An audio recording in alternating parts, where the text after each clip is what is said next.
Good evening, everyone, and welcome back to Iconoclasts, what should be the finale. Just want to make a quick note. I don't know what that star there is for. I think that was the first time I noticed it, so maybe that's from doing that last quest, so that's a mark of having done all quests. I don't know. Anyway, hope everybody is doing well. Last time we took care of a few little odds and ends. We took care of the two, taking that for sure, actually. There we go. We took care of the two secret bosses, wrapped up that last quest, and we're ready for, nice, for endgame. So, thank you for coming, and let's wrap this up. Oh, that's super good.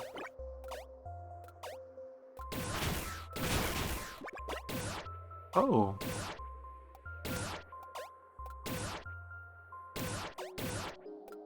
Huh. Didn't realize you could diagonally shoot.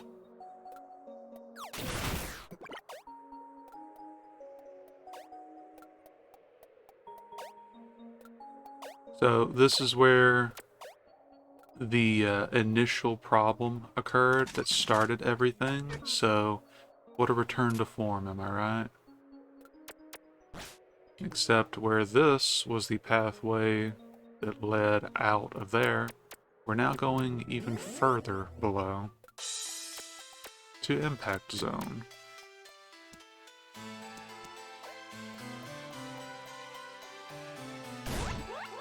Squiggles.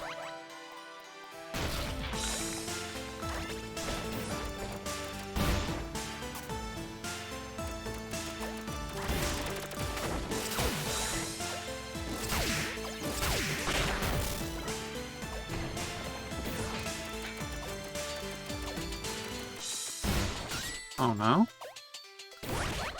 Oh, okay.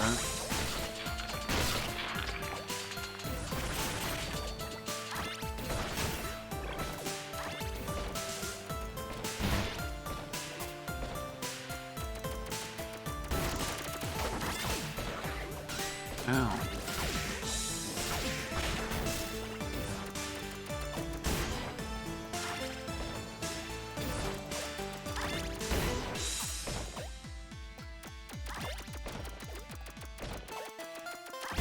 There we go.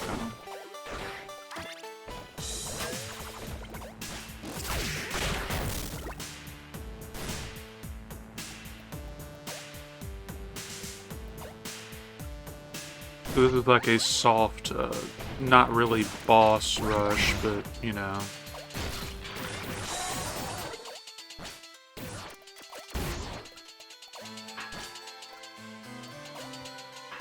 This part wouldn't even be that bad, but...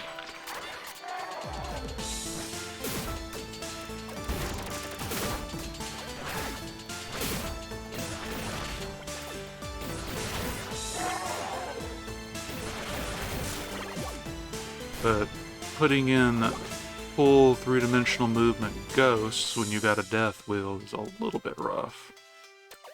Especially when you have to charge shot them first.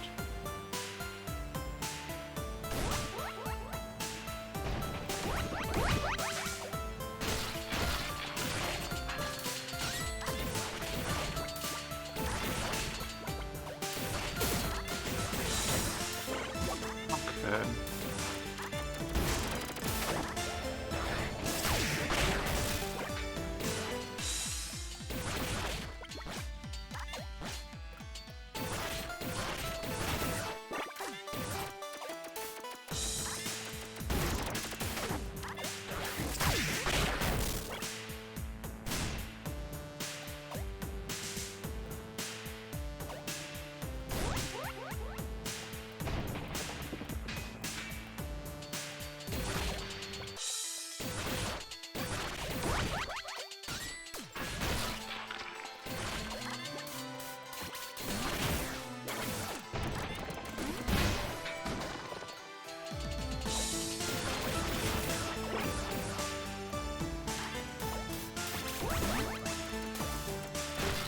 Come on.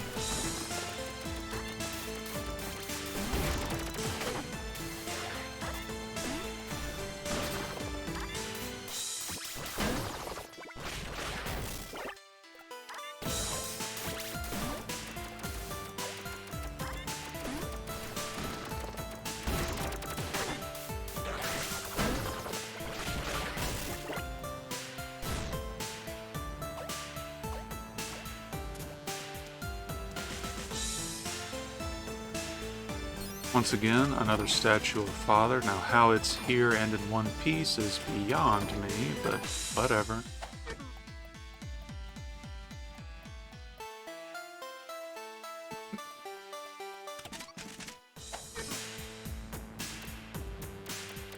One of these...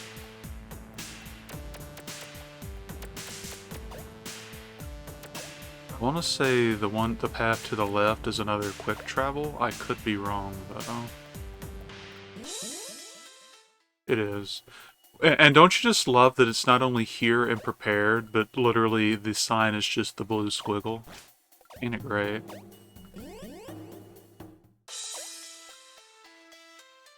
But so yeah, this is where if you still want to go back and do stuff, there you go, there's your left route.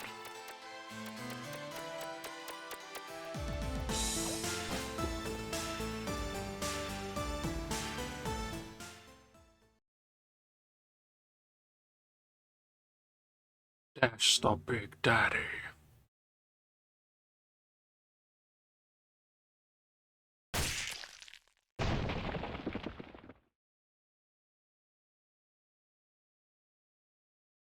Love how she just looks smug.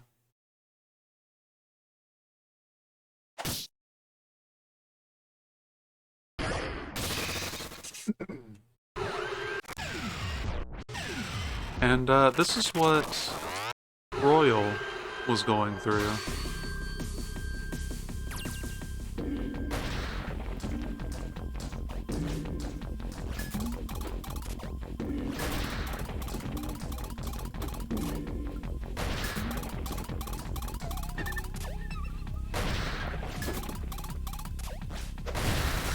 Oh, okay.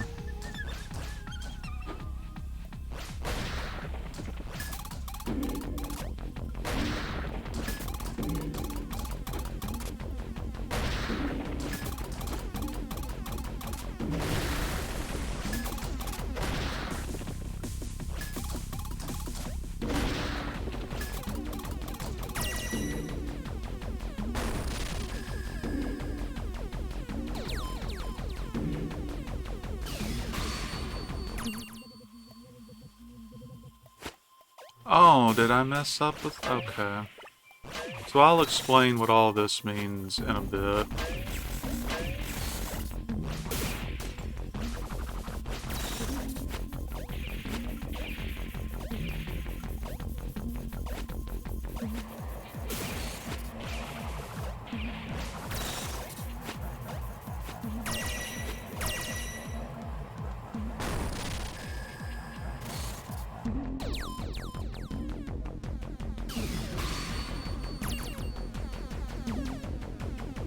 Okay. So, notice how this one isn't doing anything. So, what this is all supposed to be representing is Robin's guilt across this journey. This one is actually Mina with the EC Lugar, the EC people, because we stayed on top of things. Or I believe that's the case anyway. We'll find out in a minute. The first one was Elro. The second one was, I believe, Royal. And then that one was Mina. And we'll cover this one in a second. But basically, what all of this is whatever the Star Worm used acts on the subject's guilt or their negative emotions. If you do everything correctly with the characters throughout the game, their respective guilt trips, I guess you could call them, are non-hostile. And here's Robin in a nice dress. Robin, my lovely daughter.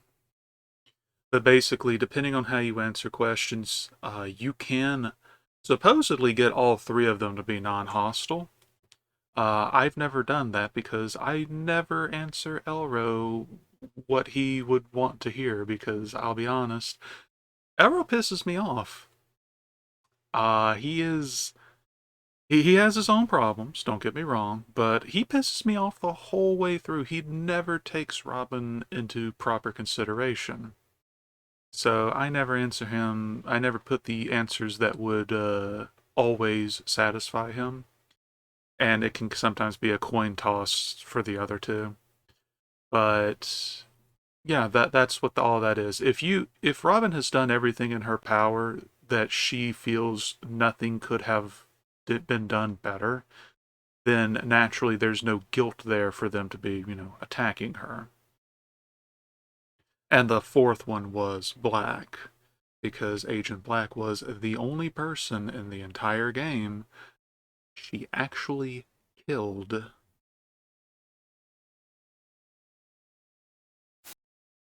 Her mother would always talk about how she loved the life around the fields. When I first saw her, she wore the prettiest dress. She spoke endlessly of her love for nature. It became clear to me that her life of farming was one of the most free lives you could have. Her father showed talent in it and was assigned that job as a result. I kept trying my hardest to do the right thing. Now you're here.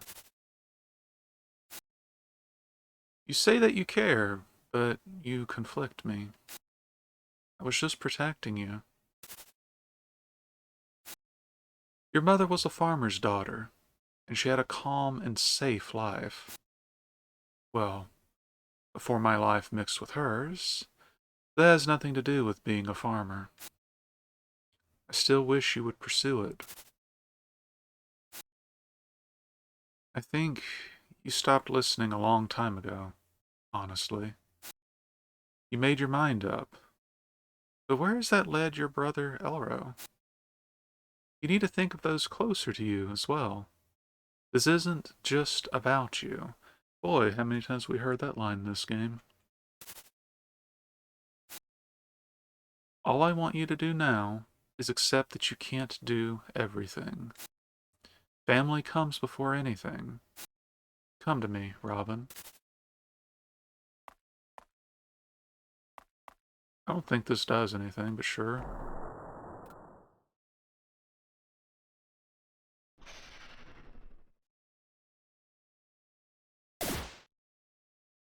See, he's just shocked.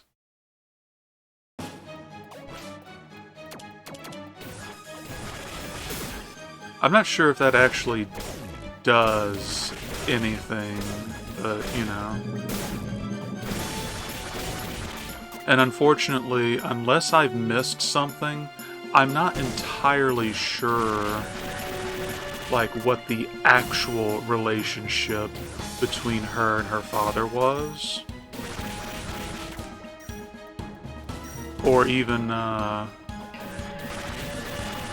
he actually died. Like, Elro is convinced that it was, the one concerned, but Elro did a lot of things wrong, so...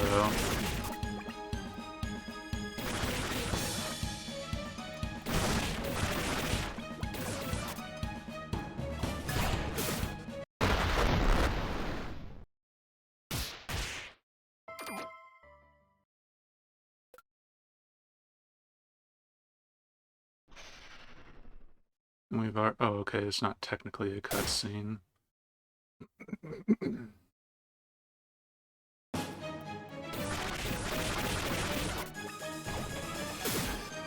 Oh, we don't have my double jump. Oh well.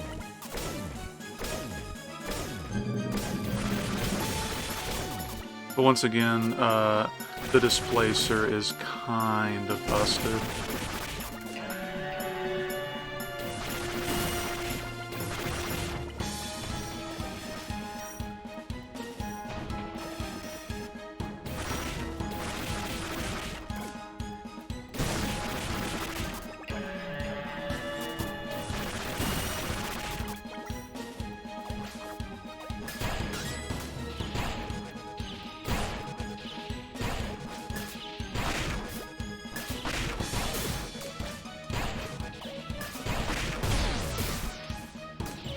Got your hand.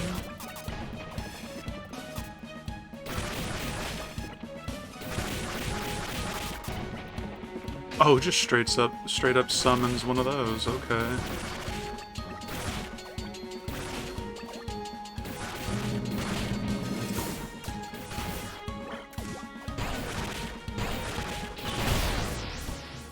Wow, look at that. The Star Worm. Super easy.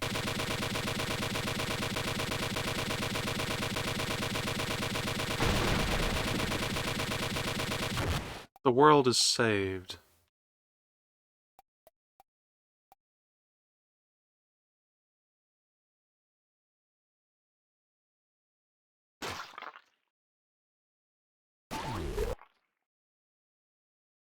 Metroid? I didn't realize the Chozo was in this.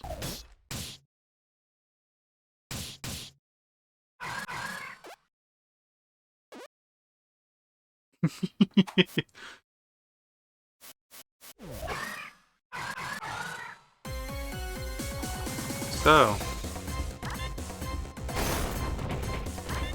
the big bad this whole time was basically an intergalactic star trucker or mechanic riding a big worm mech, and he's super angry because his gas station is empty. Isn't it wonderful?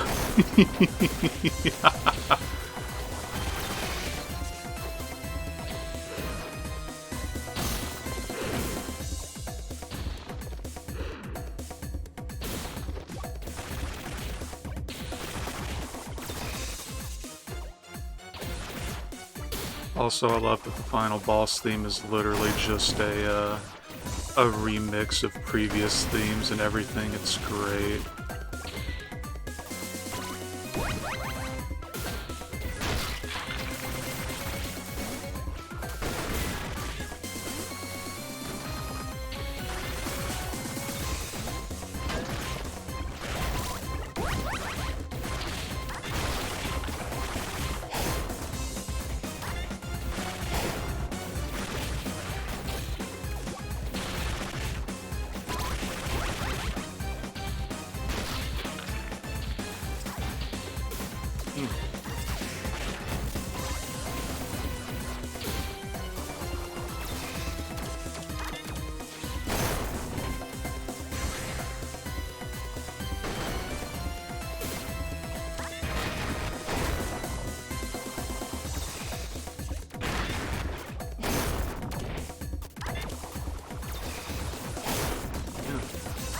Oh, I have to destroy all of them, okay.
Wow.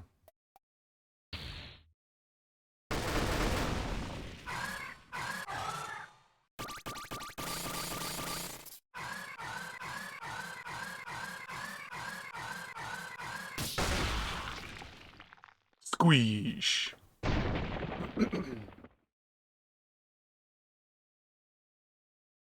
There's one last thing to do.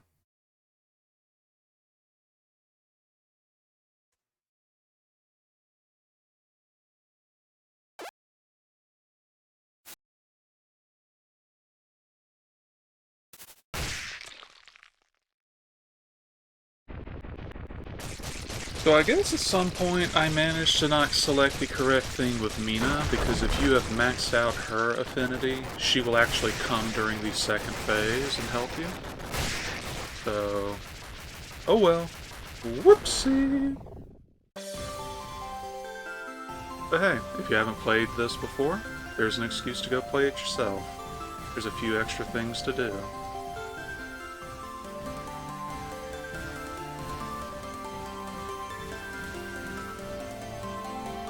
I hope those are some evergreens.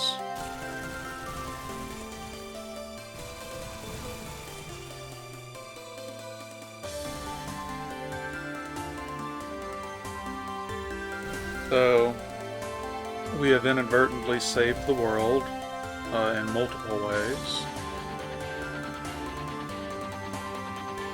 Slow motion, get wrecked.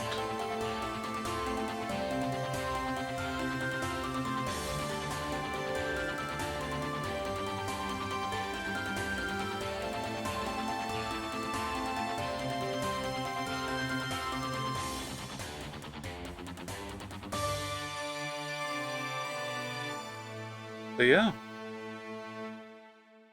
We still have a few scenes to go through, but that's Iconoclasts. Be real with you. It was a sleeper hit for me. I got it just because, oh, it's cheap and, you know, it'll fit with the other thing I'm getting.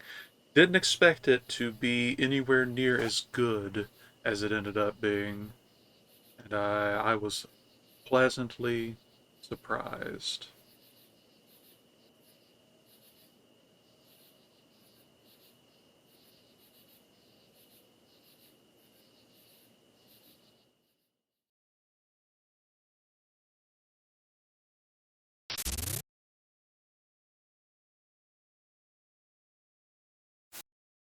You're back.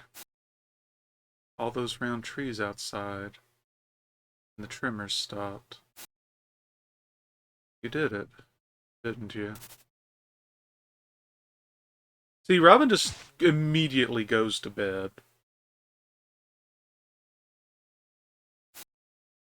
Alright, Robin. I won't try to tell you what to do anymore. Gee, it only took saving the entire world to get that bit from you. Thanks, big bro.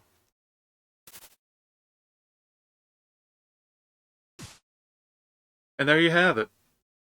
Sometimes you get up just so you can save the world and go the hell back to sleep. Am I right?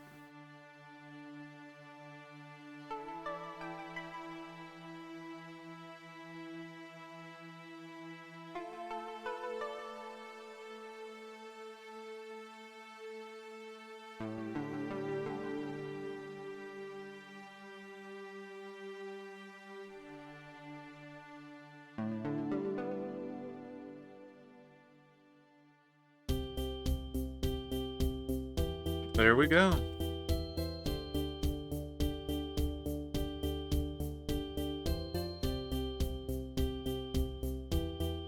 Mr. Joachim Sandberg, I think. But he made a great game. I'll at least be interested in checking out whatever he ends up doing next.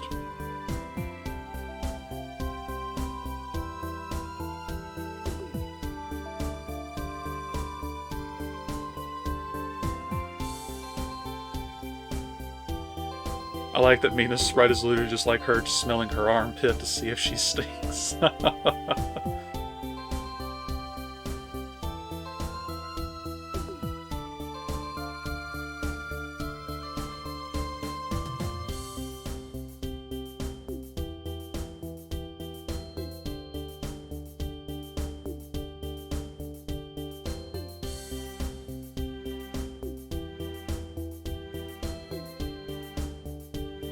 So overall, my biggest issues with this game are narrative.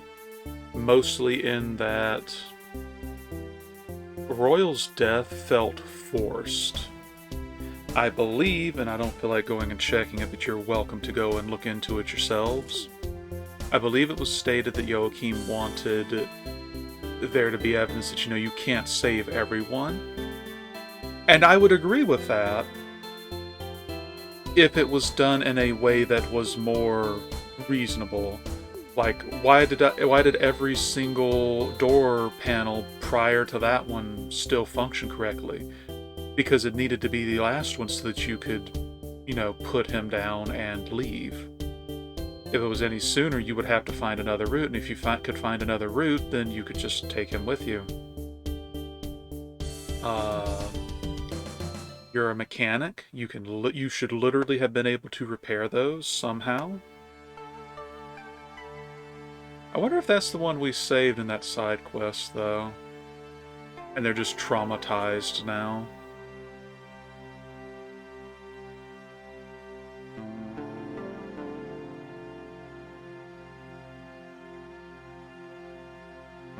By the way, if it wasn't obvious, the Reborn with stealth abilities is in fact Ash's daughter.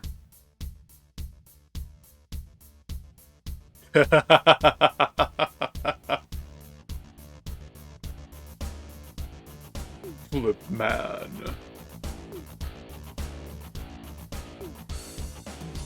Oh! Look at you, guy. You held on. Are you trying to murder him or help him? Like, what is... Are you trying to choke him? What?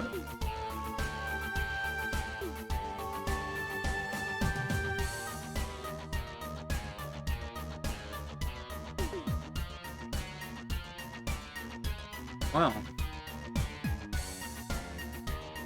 But, yeah. That's my only major gripe with the narrative.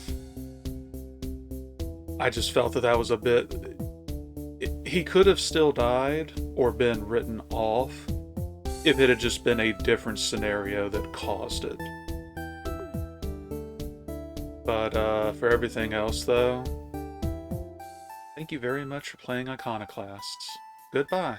Until next time.